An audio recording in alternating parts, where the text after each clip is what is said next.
Hi hello welcome to SKPVV Hindu high school student channel organised by old students. Ashutosh Mukherjee గురించి ఈరోజు మనం మాట్లాడుకుందాం. ఆశుతోష్ ముఖర్జీ వివేకానందుడితో కలిసి చదువుకున్నారు. సివి రామన్, సర్వేపల్లి రాధాకృష్ణ, శ్రీరామనుజన్ లాంటి ప్రతిభావంతులను ప్రోత్సహించి బ్రిటిష్ రాజ్యంలో మేధో భారతవని ఆవిష్కరణకు కృషి చేశారు.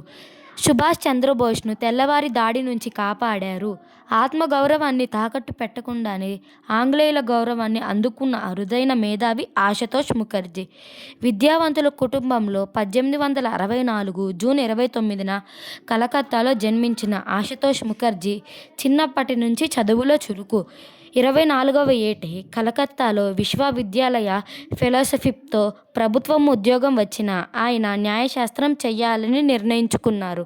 1897లో ఏకంగా అందులో పీహెచ్డీ చేసి కలకత్తా విశ్వవిద్యాలయంలో ఆచార్యుడయ్యారు. ఆశుతోష్ ముఖర్జీ 25 మే 1924లో మరణించారు.